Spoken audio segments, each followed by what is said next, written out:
सो के उठे नहीं नवाब साहब अभी? तुम्ही ने सर पे चढ़ाया है तभी तो बिगड़ गया है। 10-10 बजे तक पसर के सोता रहता है। देखना हम लोग का बुढ़ापा कैसे कटा है। अरे जाओ एक बाल्टी ठंडा पानी डाल दो जाके, अभी उठ के बैठ जाएंगे। बहुत अच्छी बात है। तुम सर पे चढ़ाओ बिगाड़ो, हम जाके ठंडा पानी डालें जाके। एक दिन देखना तुम कितना पछताओगे। तुम अपना बीपी शांत रखो, मैं आज सुधार दूंगा जाके।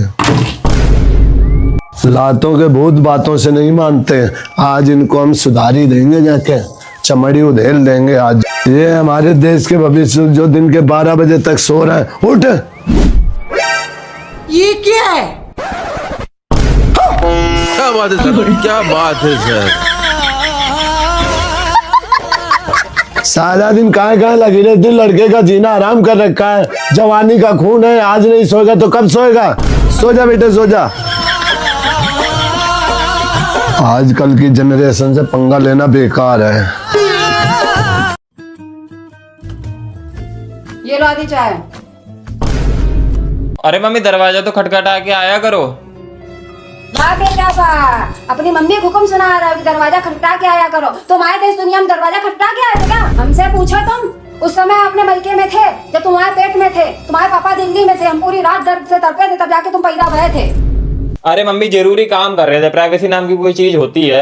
आई शाबाश बेटा, अब तुम्हें प्राइवेसी चाहिए। वो दिन भूल गए जब तुम स्कूल में हग लेते तो वहाँ से खबर आती तुम्हारे बेटे ने चड्डी में हग लिया है। तब हम ही तुम्हें हगा समझा के स्कूल से लेके आते थे, हैं? और तुम क्या करते थे? हमारे पापा के बीच में दोनों जने घुस के पड़ रहते थे आके। तब हमारी प्राइवेसी के बारे में तुमने कभी नहीं सोचा?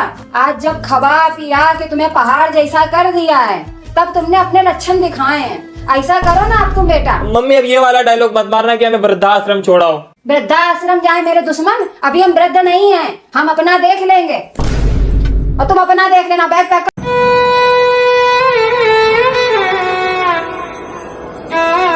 मम्मी मम्मी क्या कर रही हो?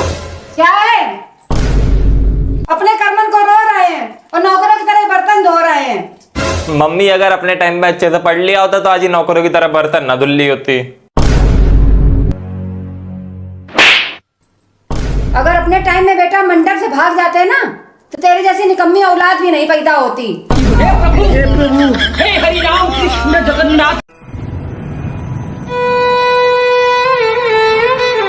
दोनों लोग जब देखो जब बातें सुनाते रहते हैं। क्या हो गया, किसे बड़बड़ा रहे हो?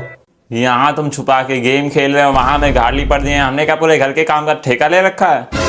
तो भाग जाओ। हैं?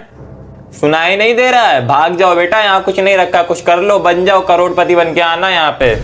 हाँ सुनाई तो दे रहा है और कुछ दिखाई भी दे रहा है जो तुम नहीं देख सकते हो। मतलब मेरे तो एल लग गए।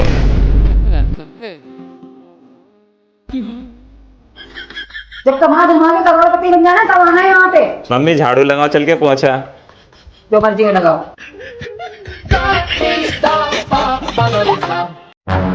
हम 4 दिन से देख रहे अपनी थुतनी फुला के घूम रहे हो इधर उधर। आज तुम्हें टाइम मिल गया थुतनी देखने का? तुम तो हमारी तरफ बहुत ध्यान देते हो। अरे अपनी पर्स में एक चवन्नी तक नहीं तुम छोड़ते हो, पता नहीं कहाँ छुपा के धर देते हो। अगर तुम्हारे यही लक्षण रहा तो तुम देख लेना एक दिन। मेरे पर्स में एक चवन्नी रहने देती हो तुम?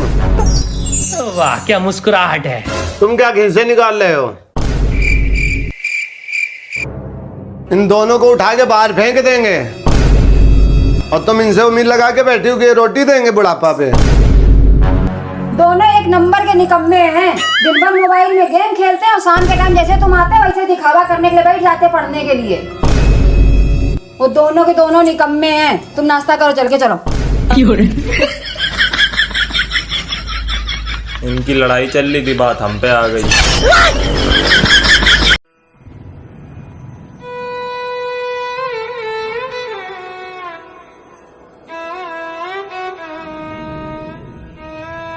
मम्मी पड़ोस वालों का दूध फट गया है, 1 गिलास दूध दे दो, मंगा रहे हैं, चाय बनानी है उनको। चाय? दुकानें क्या बंद हो गई? क्या दुकान से नहीं ला सकते हैं जाके? जब दो तो 24 घंटा कुछ ना कुछ मांगते ही रहते हैं। कौन आया है दूध मांगने? हमने क्या भैंसों का चट्टा खोल रखा है? कह दो जाके नहीं है दूध। नेहा आई है दूध मांगने। अरे दूध ही दूध है अपने घर, दूध की कोई कमी थोड़े ना है। ले वो 1 लोटा भर के दे दो जाके। अभी तो सुधर जाओ। बात कुछ समझ न आए।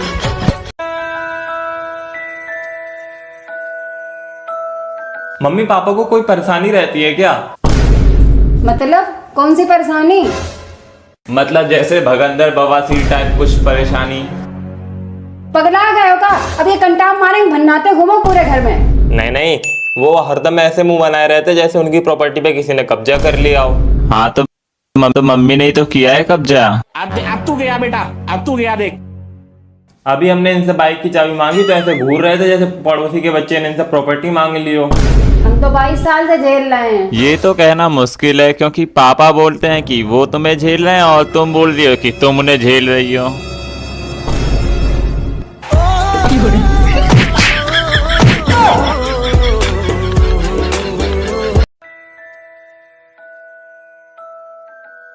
किसी का कोई का सहारा नहीं है। 4-5 आदमियों का खाना पीना कपड़ा लत्ता आघा गए अब काम करते करते।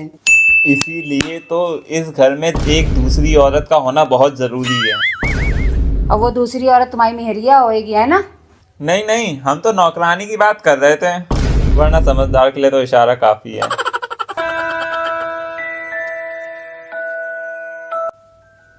ये चप्पल लेके कमरा में काहे घुसे आ रहे हो? मम्मी ये देखो, पापा की चप्पल मेरे पैर में आने लग गई। बड़े बूढ़े कह गए हैं जब बाप की चप्पल बेटे के पैर में आ जाए तो उसकी शादी करा देनी चाहिए। वैसे तुम्हारी चप्पल के साइज कितना है? 8 नंबर है, 8। लेकिन पापा की चप्पल का नंबर 7 है। तुम्हारी उम्र निकल गई शादी वाली, अब बुढ़ा गए तुम। हे हरि राम कृष्ण जगन्नाथ प्रेमानंद।